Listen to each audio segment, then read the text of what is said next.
Понеже на мен напоследък така ми се случи, че доста често ми пишат млади хора, повечето не ги познавам, просто да се сбогуват с мен. Така.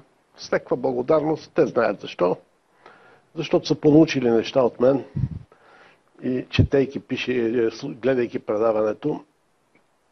Как да им кажа, с какво сърце, с каква съвест да им кажа, не дайте да опитаме да си запазим държавата.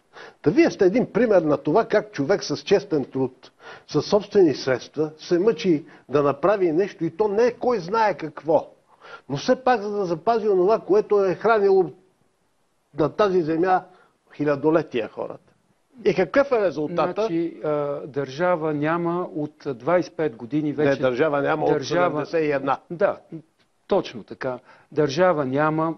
В момента има едно държава менте, държавата на Цецка. Добре, оставете тази публицистика. Да, сатирата я оставете.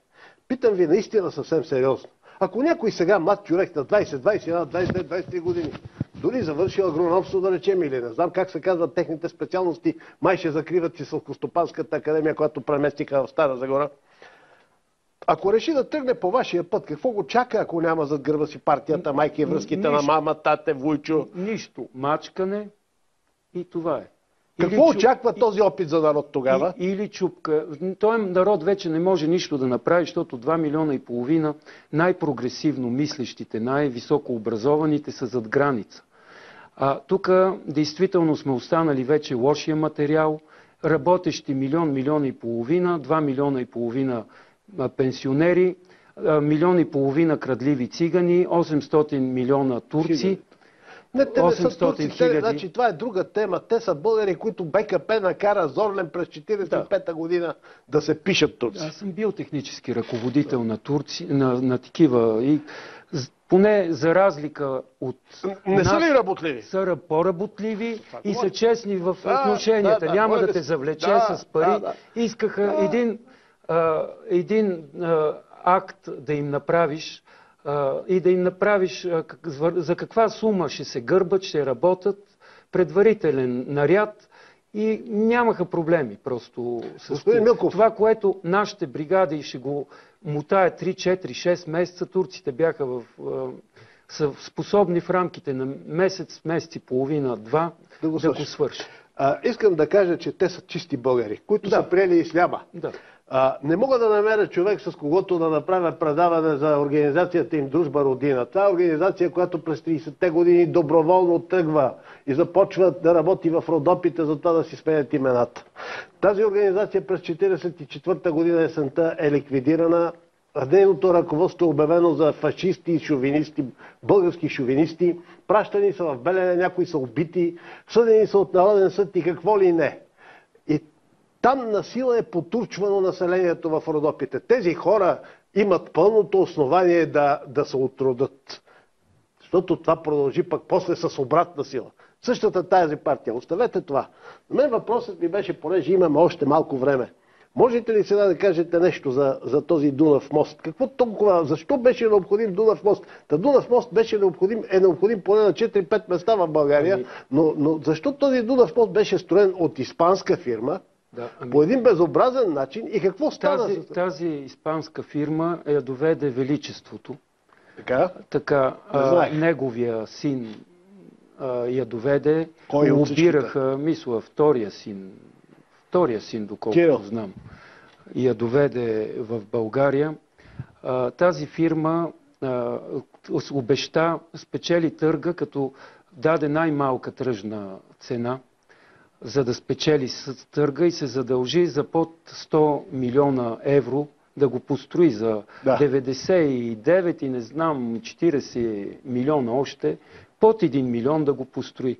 На практика, когато направиха проектосметната документация, направиха за 280 милиона ние, а румънците, доколкото знам, 48 милиона. Една пета от стойността на моста, те затова се съпротивляваха, защото и сега 200 км минаваш от Унгария, влизаш, едно триъгълниче сечеш и влизаш направо във Видин.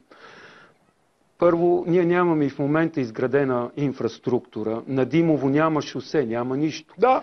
Там е черен коларски път. Моста, искам да ви кажа, моста никой не смее да попита премиера колко струва. Моста излезе над 400 милиона евро.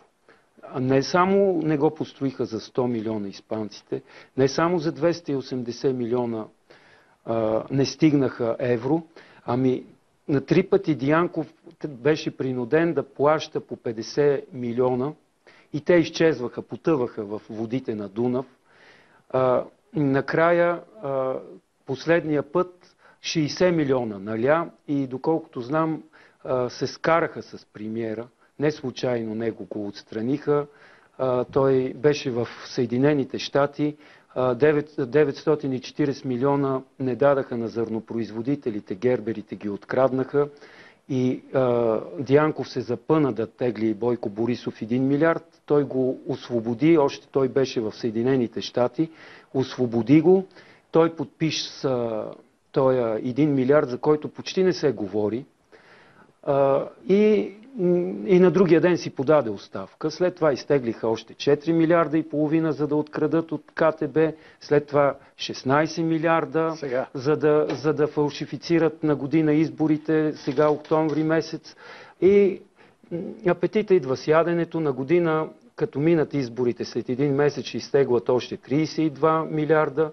България ще задължнява с прогресивно с международните банки, така че това, което виждаме, Сириза в Гърция се бори, ние ще сме много по-трагични, защото ние нищо не произвеждаме. Ние имаме едни контрабандни цигари, които произвеждаме и това ни е основното перо на нас. Добре, благодаря ви за сега.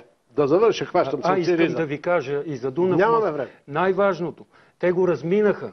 Разминаха го с 60 сантиметра. Почват да го строят. Спирам ви. Хайде да го направим това на есен, само за Дунав мост. Дори да ви пребия, че говорите само за Дунав мост. Ако съм жив, разбира се. За Сириза искам да ви кажа, само да приключа, да обобща с 2 думи. Въпросният Дянков, Симеон, е отгледан от приемния си баща като ортодоксален комунист. Завършил Ловешката езикова гимназия, която е училище за кадри на държавна сигурност. Това момче се представяше за много десен. Между впрочем е роднина на Сталинка Георгиева. Мразеше Съветския съюз и Русия. Сега е ректор на университет в Съветска Русия в Москва. И освен това дясно момче е съветник на финансовия министър на партията Сириза в Гърция. Моля ви се, разберете. Комунизъм. И докато е така, ние ще загиваме.